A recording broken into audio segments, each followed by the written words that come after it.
Thank you Charu Ananya और thank you Eicher team और वंदे मातरम। जय हिंद, जय भारत और ये भारत की जय भूमि, ये खूबसूरत भूमि जिसने हमें इतना दिया कि इसको हमने स्वर्ग से सुंदर मान लिया।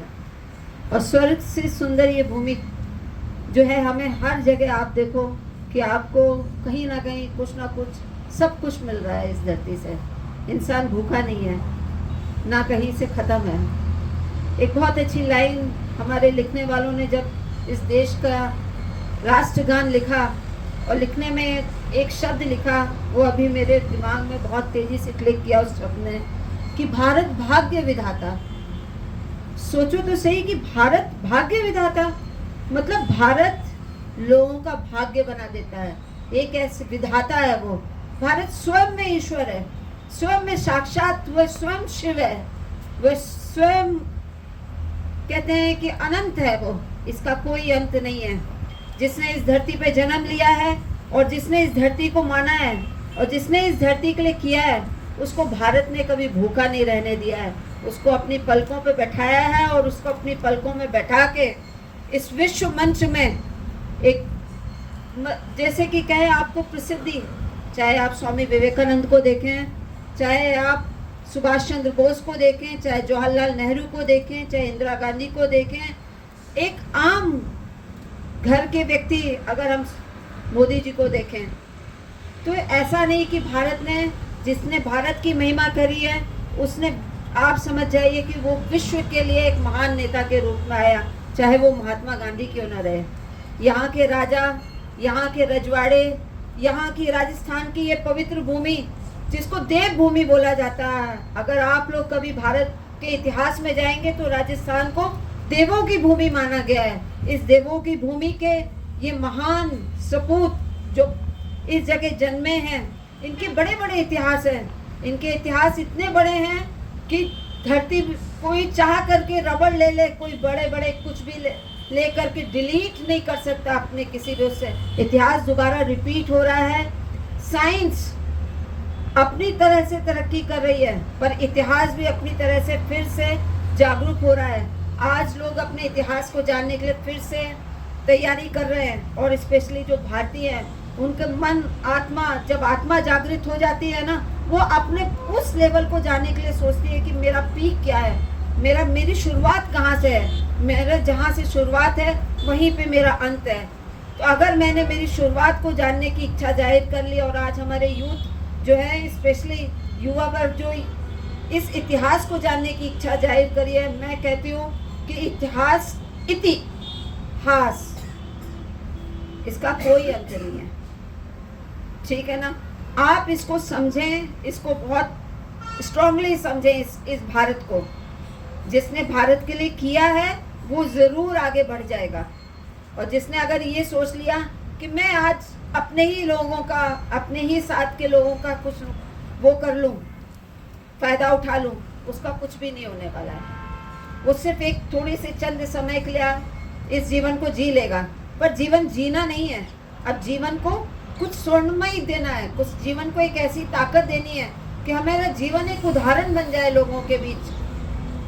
हमने यही सोचा जब हम आईसेट को, राकेश का विज़न मैंने देखा, जब राकेश की सोच मैंने देखी। लोग सोचते मैडम क्यों राकेश के साथ है, ये क्या रीज़न है, क्या बात होगी ऐसी। जब विज़न किसी इंसान का दिखता है ना, तो आदमी को समझ में आ जाता है कि वो कहाँ पर किनके साथ खड़ा है। आज आप सोचते होंगे हम लोग की 15-20 लोगों की फैमिली है, ये 15-20 की नहीं है, ये कम से कम हजारों लाखों की फैमिली अभी बनने वाली है और आपके देखते देखते बन भी जाएगी। जब किसी का विज़न होता है, एक समय मुझे ध्यान है कि 2014 या 15 में मुझसे राकेश ने एक बात बोली कि पूरे यूथ, पूरे एशिया को एक करना है। तो मैंने सोचा इस लड़के का सोच क्या है, एशिया को एक करना। ये वाली बात तो सुभाष चंद्र बोस ने कही थी कि पूरे एशिया को एक होना चाहिए।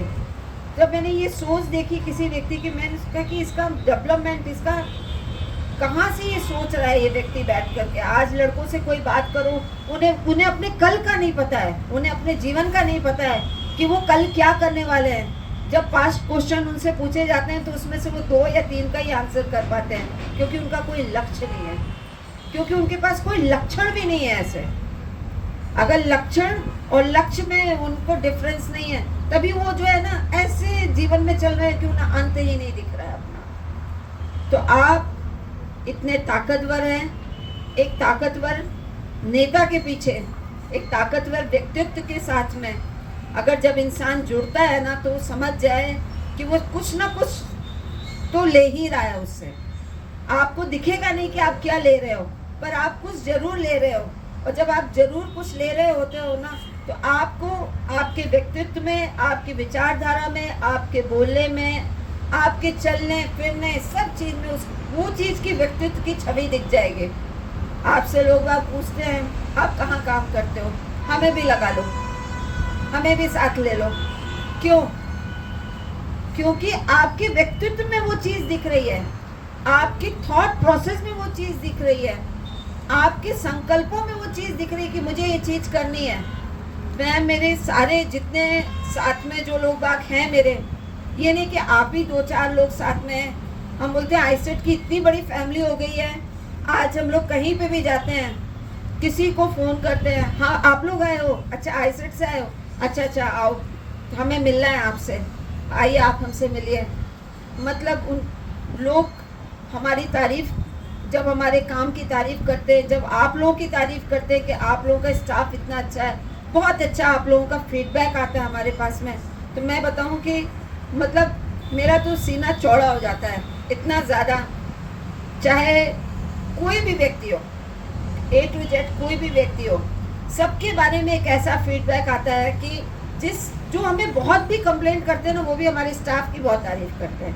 हम कहते हैं क्या करें सर, हमने यही दिया है और क्या दिया है। हमारे पास एक ही ताकत है, वो है हमारी ईमानदारी की ताकत, बाकी हमारे पास कोई ताकत नहीं है। हमारे पास ईमानदारी की ताकत है, वो हमारे सब लोगों के अंदर पे है। और वो ये एक ईमान, आप सोच लो कि एक समय मैं और राकेश को जब लोग पूछते थे आपके पास क्या है, तो हम कहते थे सर हमारे पास हमारा एसेट जो है ना, ऑनेस्टी इज अवर एसेट। और उसी ताकत के बल पे आप लोग खुद देख रहे हो कि हम लोग कहाँ तक पहुँच गए। अगर ईमानदारी की ताकत ना होती तो हम कहाँ पहुँचते। हम इस दुनिया की जंजाल में जो है घूमते रहते, एक साइक्लोन एक की तरह कि घूम रहे हैं, पर अंत पता नहीं चल रहा है। पर आज हमें ये दिख रहा है कि हमारा अंत नहीं है, हम अनंत हैं, हम अनंत रूप में काम कर रहे हैं। हम भी काम करेंगे, हमारी जनरेशन भी काम करेगी, और आने वाली जनरेशन की जनरेशन्स भी काम करते चले जाएंगे, क्योंकि ये बीज इतना स्ट्रॉन्ग है। अगर बीज स्ट्रॉन्ग है ना, तो उसका फल, उसकी पत्ती, उसके टहनियाँ, उसकी डालियाँ, उसका एवरीथिंग, उसका जो एंड फल आएगा वो भी स्ट्रॉन्ग होगा, और उसका भी बीज स्ट्रॉन्ग होगा।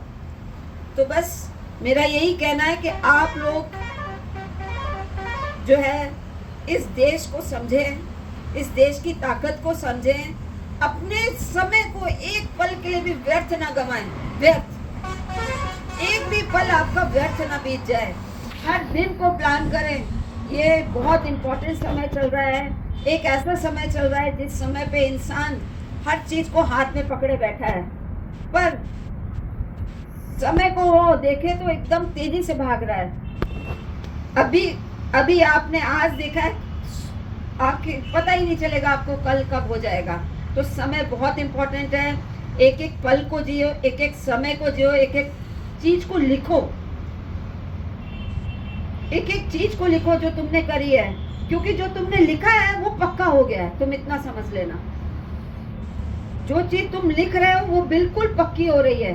तो लिखने की हैबिट इतनी डालो कि जिससे कि तुम्हारी लिखी हुई वो चीज, जो संकल्प तुमने उधर लिखा है, वो पक्का हो जाए तुम्हारे से। तो एक भी समय को व्यर्थ मत गवाओ। डिसिप्लिन बहुत इंपॉर्टेंट समय चल रहा है। विश्व तुम लोगों को देख रहा है। तुम यहाँ नौकरी कर रहे हो, उसको नहीं देख रहा, विश्व तुम लोगों को देख रहा है। इतने समय पे विश्व आपसे आस लगाए बैठा है कि भारतीय ही कुछ कर पाएंगे जो विश्व का कल्याण हो जाएगा। वरना अब किसी की आत्माओं में भी इतनी ताकत नहीं रह गई है कि वो विश्व के कल्याण की बात कर सके। सिर्फ एक भारत है जिसके पास हर तरह की पूंजी है, हर तरह की पूंजी है। चाहे किसान है, चाहे व्यापारी है, चाहे जो देश के सैनिक वहाँ खड़े हैं उनके पास ताकत है, चाहे हमारे राजनेताओं के पास में। पर हाँ, अगर किसी ने भी छल कपट किया वो सब भस्म है। इसलिए मन, तन, आत्मा, शरीर, सब चीज को, बुद्धि को भी साफ रखो, और इसी से ही आपका कल्याण है, विश्व का कल्याण है, और सर्वस्व का कल्याण, आपके परिवारों का भी कल्याण है। जय हिंद, जय भारत,